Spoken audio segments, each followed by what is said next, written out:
Allahu Akbar, Allahu Akbar. Asyhadu an la ilaha illallah.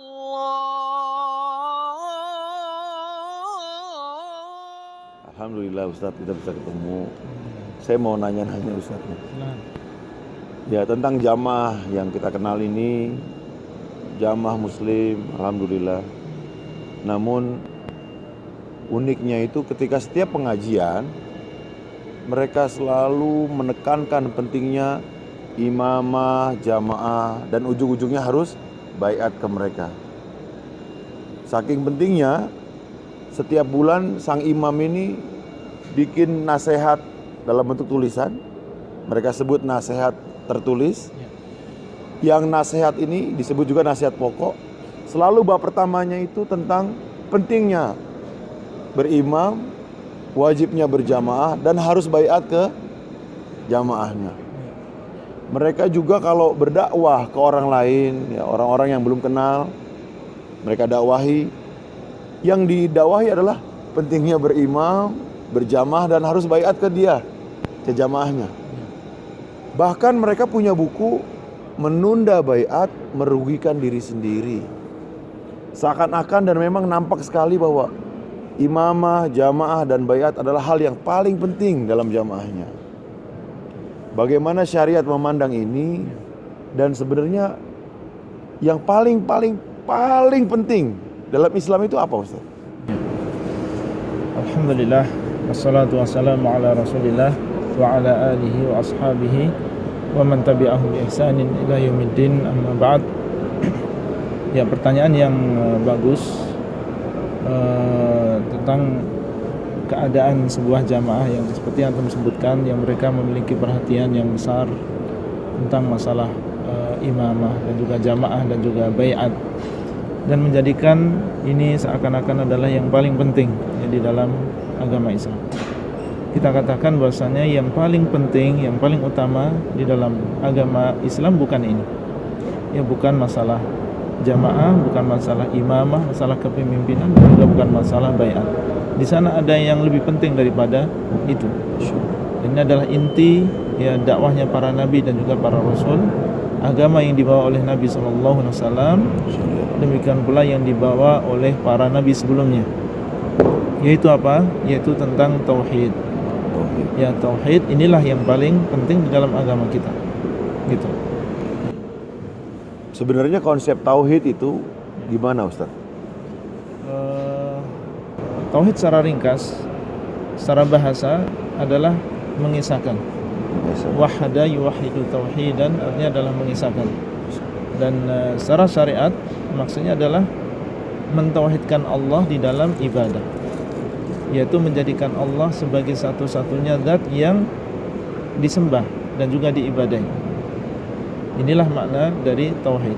Jadi seseorang apabila dia mengaku bertauhid, dia tidak boleh menyerahkan ibadah kepada selain Allah sedikit pun, kepada siapapun, ya, baik itu kepada seorang nabi maupun seorang malaikat atau seorang wali atau siapapun, enggak boleh. Ya, jadi dia tidak boleh berdoa kecuali hanya kepada Allah. Ya, tidak boleh dia bernazar kecuali untuk Allah. Tidak boleh dia menyembelih kecuali untuk Allah. Tidak boleh beristi'anah, beristighatsah, beristi'adah, mencintai dan juga merasa takut. Yang keduanya juga merupakan ibadah. Tidak melakukan itu semua kecuali hanya kepada Allah Azza wa Jalla. Ya, dan lawan dari tauhid adalah syirik, yaitu menyekutukan Allah di dalam ibadah. Yaitu seseorang menyembah kepada Allah dan juga menyembah kepada selain Allah. Artinya dalam satu keadaan ya dia beribadah kepada Allah, dia ikhlaskan ibadahnya kepada Allah. Tapi dalam keadaan yang lain, dia juga menyerahkan sebagian ibadah kepada selain Allah. Dia sholat ke masjid, ya, atau bahkan melakukan haji atau melakukan puasa, tapi dalam keadaan yang lain, ya, dia meminta kepada selain Allah.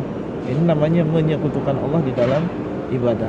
Inilah yang dimaksud dengan tauhid, dan lawannya adalah syirik. Jadi tauhid inilah inti atau yang didakwahi oleh para nabi dan rasul. Iya, ini yang paling utama dan tidak ada yang lebih afdal daripada tauhid ini. Nabi-nabi nggak ngajak, ayo berjamaah, bayat sama saya. Nggak ada yang seperti Iya, itu. kita perlu dalil, ya. Dan ternyata dalil-dalil menunjukkan bahwasanya tauhid inilah yang paling afdal dan yang paling utama dan tidak ada sesuatu yang lebih utama daripada tauhid ini. Gitu. Bisa Ustaz tunjukkan di antara keutamaan tauhid, pentingnya tauhid sehingga ini jadi yang selalu didakwahi oleh para nabi dan rasul.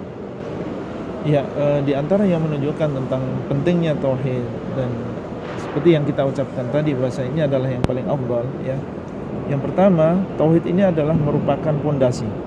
Pondasi. Ya, dia adalah pondasi agama Islam yang tidak tegak Islam kecuali dengan tauhid ini. Semakin kuat ya tauhid seseorang, berarti semakin kuat pondasinya, maka akan semakin kuat bangunan Islam yang dia miliki. Tapi semakin lemah tauhid seseorang, maka akan semakin lemah Islamnya, bahkan bisa hancur ya apabila tauhidnya hancur. Ya, dan di dalam sebuah hadis beliau sallallahu alaihi wasallam mengatakan, dan hadis ini sahih diriwayatkan oleh Bukhari dan juga Muslim. Beliau mengatakan al-imanu bid'un wa sittuna syu'bah fa afdaluha qaulu la ilaha illallah. Ya, beliau mengatakan iman itu ada 60 cabang lebih. 60 cabang. Ya, iman itu ada 60 cabang lebih. Beliau mengatakan yang paling afdal. Ya, yang paling afdal adalah ucapan la ilaha illallah. Ini menunjukkan bahwasanya la ilaha illallah, dan ini adalah kalimat tauhid itu sendiri, itu adalah pondasi dan itu yang paling afdal. Beliau mengatakan fa afdaluha, yang paling afdal. Berarti itulah yang paling afdal dan itulah yang paling pondasi. Beliau tidak mengatakan yang paling afdal adalah jamaah atau yang paling afdal adalah masalah imamah. Beliau mengatakan yang paling afdal adalah la ilaha illallah. Makanya dalam hadis yang lainnya, itu hadis Jibril, ketika beliau menyebutkan rukun Islam yang 5, menyebutkan rukun iman yang 6, rukun yang pertama dari masing-masing rukun Islam dan juga iman itu adalah tentang tauhid. Ya, rukun Islam yang pertama apa? Dua kalimat syahadat. Asyhadu an la ilaha illallah wa asyhadu anna Muhammadan rasulullah. Di dalamnya ada tauhid. Ya kan? Rukun iman yang pertama al-imanu billah, ya beriman kepada Allah, dan di antara iman kepada Allah adalah tauhid, yaitu mengesahkan Allah di dalam ibadah. Ya, coba rukun ini adalah yang paling penting dalam agama. Rukun Islam, demikian pula rukun iman, dan dijadikan yang pertama adalah masalah tauhid. Ya, menunjukkan bahasanya ini adalah pondasi. Ya, pondasi agama kita. Kemudian di antara hal yang menunjukkan, dan ini cukup banyak, di antara yang kedua, Islam itu sendiri kalau kita lihat maknanya baik secara bahasa maupun secara syariat, ini intinya adalah tauhid. Karena Islam itu dari kata aslama yuslimu, artinya menyerahkan diri. Ya, menyerahkan diri. Maksudnya bagaimana? Maksudnya adalah menyerahkan diri kepada Allah, menyerahkan ibadahnya hanya kepada Allah. Oleh karena itu seorang muslim adalah yang menyerahkan ibadahnya hanya kepada Allah. Dialah muslim. Berarti Islam ya tauhid itu sendiri. Masya Allah. Ya kan? Islam itu ya tauhid, tauhid itu ya Islam. Gitu. Jadi orang yang mengaku dirinya muslim berarti dia harus siap meninggalkan ibadah kepada selain Allah Azza wa Jalla. Kalau sebelumnya dia mungkin menyembah seorang nabi atau menyembah jin atau menyembah malaikat dan seterusnya, kalau dia sudah bersahadat, ya berarti dia harus siap meninggalkan segala sesembahan selain Allah. Makanya dia dinamakan sebagai muslim, ya, karena dia menyerahkan ibadah hanya kepada Allah, gitu. Kemudian di antara hal yang menunjukkan tentang kedudukan tauhid di dalam agama Islam, ya, di antaranya Allah menjadikan tauhid ini sebagai sebab atau hikmah diciptakannya jin dan manusia. Allah SWT menciptakan kita dan juga jin tidak lain dan tidak bukan kecuali supaya beribadah kepada Allah. Allah mengatakan wa ma khalaqatul jinna wal insa illa liya'budun, dan tidaklah aku ciptakan jin dan manusia kecuali untuk beribadah kepada Allah. Ya, beribadah artinya adalah mengesahkan Allah di dalam ibadah. Ini adalah hikmah yang kita diciptakan oleh Allah di dunia adalah untuk mengesahkan Allah di dalam ibadah. Bukan Allah SWT tidak mengatakan illa liyansibu imaman misalnya, ya, untuk mengangkat seorang imam atau untuk membaiat atau untuk berjamaah dan seterusnya. Tidak, Allah mengatakan illa liya'budun, kecuali untuk beribadah kepada Aku, menunjukkan bahasanya tauhid ini adalah segala-galanya, jauh di atas masalah imamah, di atas masalah baiat, di masalah jamaah. Allah menciptakan kita, jin dan manusia, tujuannya adalah untuk tauhid, yaitu untuk beribadah kepada Allah. Ini menunjukkan tentang keutamaan tauhid di dalam agama kita. Kemudian di antaranya yang menunjukkan tentang keutamaan tauhid, Allah menjadikan ini sebagai syiar dari Shiratul Mustaqim. Ya, kita tahu ya, setiap rakaat ya di dalam salat kita membaca Al-Fatihah. Dan di antara isinya adalah meminta kepada Allah supaya ditunjukkan kepada jalan yang lurus, yaitu Shiratul Mustaqim, jalan yang lurus. Ya, ini adalah jalan Allah Azza wa Jalla. Ini adalah jalannya para nabi dan juga orang-orang soleh, ya, para syuhada. Kita meminta kepada Allah supaya ditunjukkan jalan yang lurus. Nah, syiar utama jalan yang lurus ini adalah tauhid. Ya. Makanya dalam Quran ketika Allah menghikayahkan ucapan Nabi Isa alaihissalam, beliau mengatakan innallaha huwa rabbi wa rabbukum fa'buduh hada siratun mustaqim. Ya. Innallaha huwa rabbi wa rabbukum, sesungguhnya Allah dialah Rabbku dan juga Rabb kalian. Fa'buduh, maka hendaklah kalian hanya menyembah kepada Allah. Kemudian beliau mengatakan hada siratun mustaqim, inilah jalan yang lurus. Dan dalam ayat yang lain Allah mengatakan wa ani'buduni hadza siratul mustaqim, dan hendaklah kalian menyembah hanya kepadaku, inilah jalan yang lurus. Jadi kalau seseorang dia mengaku sebagai ahlul haq dan bahwasanya dialah yang mengaku yang berada di atas jalan yang lurus, maka kita lihat apakah dia dakwah kepada tauhid, apakah dia punya perhatian masalah tauhid atau tidak. Karena syiar dari Shiratul Mustaqim adalah tauhid. Gitu. Jadi bukan hanya sekedar pengakuan. Semua orang boleh mengaku. Tapi siapa yang benar pengakuannya? Karena syiar dari Shiratul Mustaqim itu sendiri adalah tauhid. Kemudian juga di antara hal yang menunjukkan tentang pentingnya tauhid di dalam agama kita, Allah menjadikan tauhid ini sebagai syarat mutlak masuk surga. Syarat mutlak masuk surga adalah tauhid. Adalah tauhid. Gimana jadi itu? Bukan jamaah, bukan baiat, bukan berimam. Ya, bukan itu. Ya. Tapi Allah menjadikan syarat mutlak masuk surga adalah tauhid. Kalau kita punya tauhid, maka kita akan masuk surga bagaimanapun keadaan kita. Meskipun terkadang seorang punya dosa. Ya. Tapi kalau dia punya tauhid dan tidak menyekutukan Allah, tidak berbuat syirik, berarti dia nanti akan masuk surga meskipun mungkin Allah menghendaki dia masuk ke dalam neraka karena dosa. Untuk dihapuskan dulu. Untuk dihapuskan dosanya.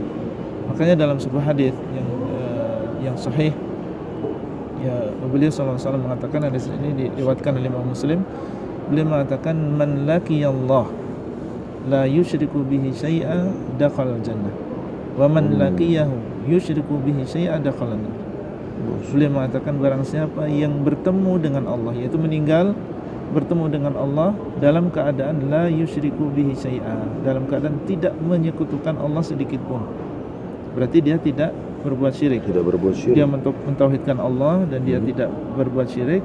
Apa jazanya, balasannya? Dakhalal jannah. Maka dia masuk ke dalam surga. Berarti syarat mutlak masuk ke dalam surga adalah tidak berbuat syirik. Tidak berbuat syirik. Iya, itu syarat mutlak. Kebalikannya, seseorang apabila menyekutukan Allah, maka dia akan masuk ke dalam neraka. Wa man laqiyahu yusyriku bihi syai'a dakhala nar. Dan barang siapa yang bertemu dengan Allah dalam keadaan dia menyekutukan Allah dengan sesuatu, maka dia akan masuk ke dalam neraka. Nah, ini menunjukkan bahwasanya syarat mutlak masuk surga itu bukan jamaah, bukan baiat, bukan imamah, tetapi adalah bertauhid kepada Allah Subhanahu wa taala. Gitu. Nah, ini beberapa hal dan masih banyak hal-hal yang menunjukkan tentang keutamaan tauhid, dan itu semua seharusnya menjadikan kita memiliki perhatian yang besar tentang masalah tauhid ini. Iya. Ya. Yang kami lihat memang perhatiannya ke tauhid sudah mulai ada sekarang, Masya Allah. walaupun belum terlalu besar. Ya, kita doakan semoga ini jadi kebaikan. Iya. Tapi yang tadi poin pentingnya itu, walaupun berbaiat ke jamaahnya, merasa sudah di dalam jalan yang benar, tapi kalau masih berbuat syirik, Iya.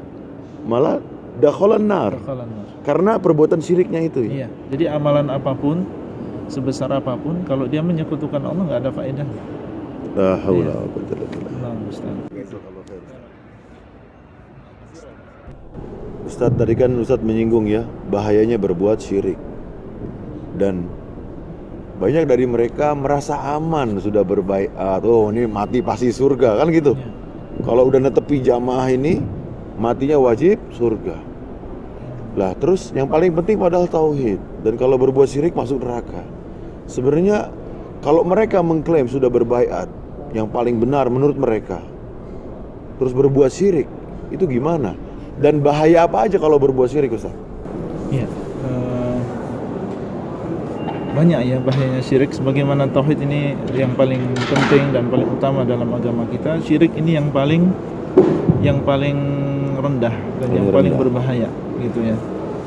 Saya sebutkan secara ringkas di antara bahaya syirik apabila sampai dilakukan oleh seseorang. Yang pertama adalah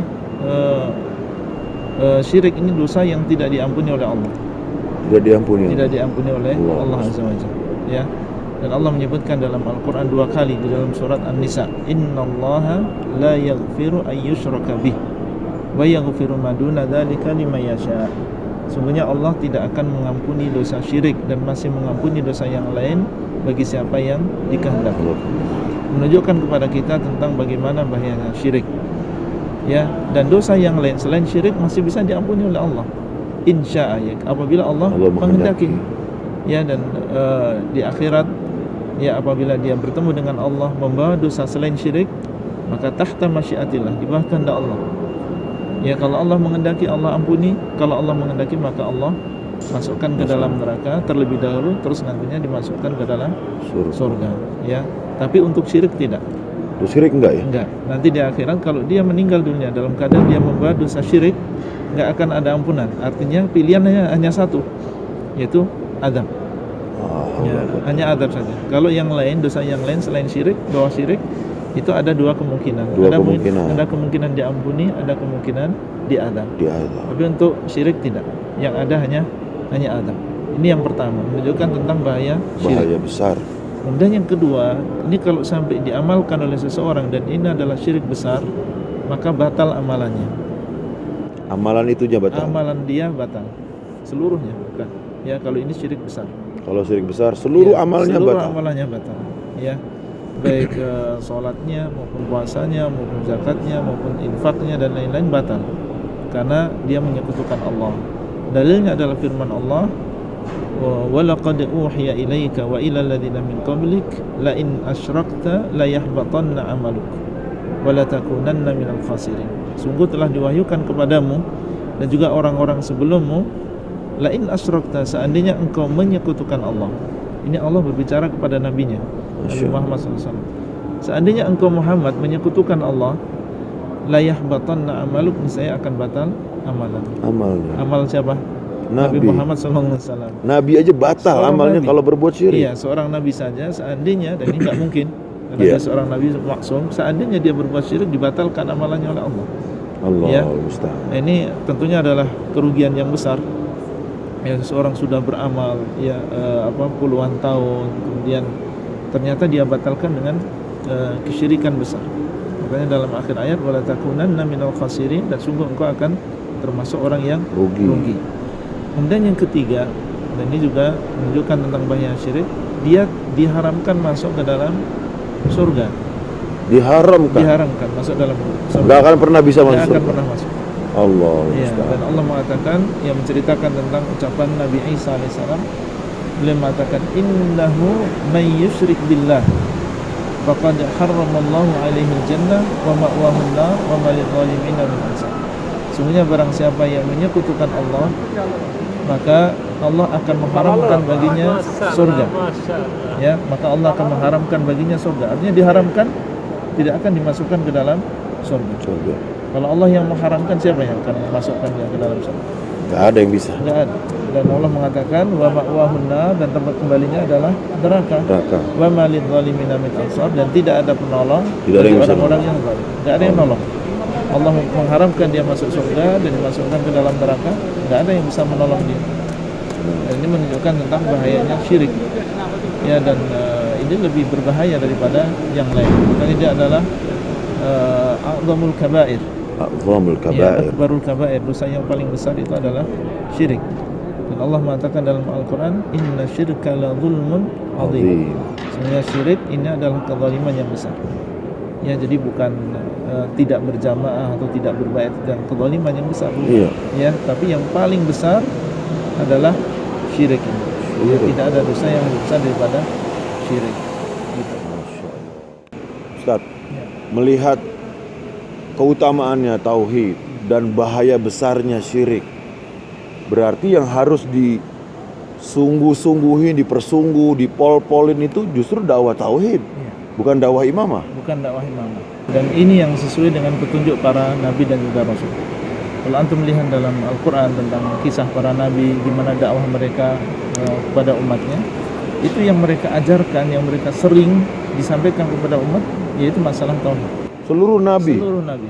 Ya, nasihatnya sebutkan. selalu mengesahkan Allah dalam Ya, ibadah, ya. jauhi syirik Ya, itu. dan itu yang pertama dan yang paling utama mereka sampaikan.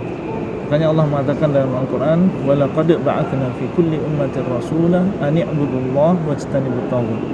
Dan kami telah mengutus kepada setiap umat seorang rasul, apa? أَنِ اعْبُدُوا اللَّهَ وَاجْتَنِبُوا الطَّاغُوتَ. Hendaklah kalian menyembah kepada Allah dan hendaklah kalian menjauhi tauhid, yaitu Jauhi segala tauhid. sesuatu yang disembah selain Allah. Artinya disuruh mengisahkan Allah dan menjauhi kesyirikan. Ya. Dan Allah SWT mengatakan, wa ma arsalna min qablika min rasulin illa nuhi ilaihi annahu la ilaha illa ana fa'budun.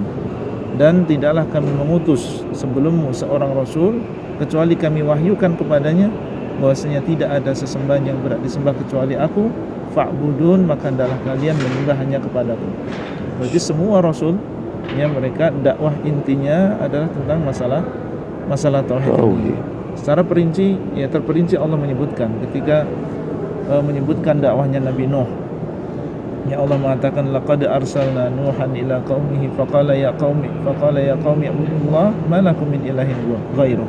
Sungguh kami telah mengutus Nuh kepada kaumnya, maka dia mengatakan, ya qaumi, wahai kaumku, anibudullah, hendaklah kalian menyembah kepada Allah, ma lakum min ilahin ghairuh, tidak ada sesembahan yang berhak disembah kecuali dia. Wa ila 'adin akhahum huda qala ya qaumi ibudullah ma lakum min ilahin ghairuh. Wa ila thamud akhahum salihah qala ya qaumi ibudullah ma lakum min ilahin ghairuh. Ya, setiap nabi yang ketika diutus kepada kaumnya, maka dakwah yang pertama yang mereka ucapkan adalah anibudullah, ya, ma lakum min ilahin ghairuh, tidak ada sesembahan yang berhak disembah kecuali dia. Termasuk Nabi Muhammad SAW selama di Mekah selama 13 tahun, maka dakwah beliau adalah dakwah tauhid. Iya. Dan beliau mengatakan bu'itsu baina yaday sa'ah bisayf hatta yu'badallah wahdahu la syarika. Ya, aku diutus oleh Allah SWT di depan atau menjelang hari kiamat, karena memang beliau termasuk, karena beliau adalah nabi terakhir. Ya. Beliau diutus oleh Allah dengan pedang hatta yu'badallah wahdahu la syarikalah, supaya Allah hanya disembah saja. Supaya hanya Allah yang disembah. Hanya Allah yang disembah. Ya, kemudian juga beliau mengatakan umirtu an uqatilan nas hatta yashhadu an la ilaha illallah wa anna muhammadan rasulullah. Aku diperintahkan untuk memerangi manusia, ya, sampai mereka bersyahadat la ilaha illallah dan bahwasanya Muhammad adalah Rasulullah. Ketika beliau mengutus para sahabatnya untuk dakwah, ya, beliau mengatakan kepada Mu'adz bin Jabal, ya, innaka ta'ti qauman min ahlil kitab falyakun awwala ma tad'uhum ilaih syahadatu alla ilaha illallah. Syahadat. Ya, engkau akan mendatangi sebuah kaum dari ahlul kitab, maka dakwah yang pertama kali hendaklah kepada syahadat. Ini adalah dakwah para nabi dan ini adalah dakwah Rasulullah SAW, dan kita diperintahkan untuk mengikuti dakwah mereka. Allah mengatakan ulaika alladzina hadallah fabihudahum muqtadih. Mereka adalah orang-orang yang Allah berikan petunjuk, maka hendaklah engkau meniru mereka dalam engkau meneladani mereka. Jadi kalau kita ingin meniru dakwahnya Rasulullah SAW dan juga dakwah para nabi, kita ikuti bagaimana dakwah mereka. Ya, yaitu dengan cara mengutamakan tauhid di atas segalanya. Jangan kita membuat aturan sendiri, kemudian kita menganggap sesuatu yang di bawah tauhid kita anggap itu adalah perkara yang penting di dalam agama, kemudian kita ulang-ulang, kita seakan-akan itu adalah rukun Islam. Ya, maka ini menyelisih dakwah para nabi dan juga para rasul gitu. Jadi yang harusnya diutamakan, didahulukan, diperkuat justru dakwah tauhid. Iya. Terus bagaimana kedudukannya dakwah imamah ini? Sebagaimana yang mereka lakukan? Iya, sebenarnya masalah imamah ini di dalam Islam, tentunya imamah di sini adalah imamah dengan maknanya yang benar, ya. Imamah yang benar. Bukan dengan pemahaman sebagian orang, enggak. Ya, jadi kepemimpinan atau bab imamah dengan pemahaman yang benar secara syariat, ini memang di dalam agama kita ini termasuk perkara yang penting. Ya, termasuk perkara yang penting. Tapi ingat, dengan pemahaman yang benar. Makanya para ulama ketika mereka menulis tentang kitab akidah, ya pasti disebutkan di situ tentang bab imamah. Maksudnya adalah imamah kekuasaan yang sah, yang syar'i. Yang syar'i, yaitu pemimpin, ya pemimpin sebuah negara, ya pemimpin sebuah daerah. Ya bukan imam jadi-jadian, bukan. Ya karena imam atau penguasa dalam Islam kan memiliki syarat-syarat, ya. Ya. Jadi antaranya adalah dia maklum, dia adalah seorang yang diketahui oleh rakyatnya, bukan hanya sebagian kecil. Kemudian dia juga maujud, dia ada, ya dia ada, bukan khayalan saja seperti orang-orang Syiah, ya. Kemudian dia yang ketiga, dia punya kemampuan, artinya dengan kekuatan yang dia miliki dia bisa memaksa orang lain untuk mengikuti peraturan dia, dan dia ketika membuat peraturan dia ditaati dan lain-lain. Ya. Ini adalah syarat-syarat keimaman yang sah. Ini yang dimaksud di dalam kitab-kitab para ulama. Makanya Syekhul Islam, ya beliau mengarang tentang siyasah syar'iyah. Kemudian Juwaini mengarang tentang al-ahkam, bukan Ghiyathul Umam. Kemudian juga Abu Ya'la mengarang tentang al-ahkam as-sultaniyah, Al-Mawardi mengarang tentang al-ahkam as-sultaniyah. Maksudnya adalah ya keimaman yang sah, yang syar'i itu, yang ya. syar'i. Jadi memang dalam agama Islam itu memiliki keutamaan dan penting, bahkan di sana ada aliran-aliran yang menyimpang di dalam masalah imamah ini. Seperti orang-orang Rafidhah, ya orang-orang Khawarij, yang mereka menyimpang dalam masalah imamah, dalam masalah kekuasaan, sehingga sangat penting sekali ulama memasukkan ini di dalam masalah akidah. Jadi tidak kita ingkari bahwa ini memiliki keutamaan, tetapi kita tidak berlebihan. Ya jangan sampai seperti orang-orang Rafidhah, mereka berlebihan di dalam masalah imam, sampai menjadikan imamah ini sebagai ukuran muslim atau kafir. Kalau mengakui keimaman kita muslim, kalau enggak mengakui kafir. Jadi sebenarnya mirip dengan jamaah ini juga. Sebenarnya mirip sekali. Iya, di antara akidah mereka, kalau tidak mengakui keimaman kami, tidak diterima amalannya. Ya. Saya pernah keluar dari jamaah ini dan divonisnya murtad saya. Ya itu kan berlebihan. Berlebihan, ya. Iya, menjadikan keimaman jadi ukuran Islam atau tidak Islam. Kemudian mereka menganggap imam itulah nanti yang akan menjadi saksi bagi mereka di hari kiamat. Bertobat juga harus disaksikan imam kepada imam misalnya dan lain-lain. Maka ini termasuk berlebihan di dalam masalah imam. Nah, kita hati-hati. Ahlus sunnah ini pertengahan. Jadi mereka memang menempatkan sesuatu pada kedudukannya gitu. Memang dia adalah perkara yang penting, tapi berlebihan di dalam masalah imamah juga tidak boleh. Salah malah. Iya, nggak boleh. Terus kalau sampai menandingi porsinya, bahkan mengesankan dakwah utama adalah dakwah imamah, dakwah tauhid yang kecil sedikit gitu. Itu gimana jadinya? Ya ini termasuk penyimpangan yang demikian, dan itu nanti bahayanya akan kita lihat pada keadaan jamaah itu sendiri. Kalau dia punya perhatian yang sedikit sekali tentang tauhid, antum melihat nanti jamaahnya. Jadi banyak di antara mereka yang nanti akan menyimpang di dalam masalah tauhid. Banyak sekali. Iya, masalah mungkin ya mereka mungkin nggak menyadari.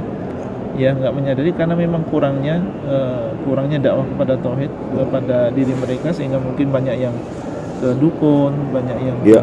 bermain dengan jin, banyak yang bermain Menggandakan dengan uang. menggandakan uang dan seterusnya, karena ini tadi akibat dari Lemahnya lemahnya tauhid. tauhid. Gitu. Nah, Jazakallah khair Ustaz. barakallahu fiik. Masya Semoga Allah. bermanfaat insyaallah. Amin amin ya rabbal alamin. Barakallahu. Masya Allah. Alhamdulillah.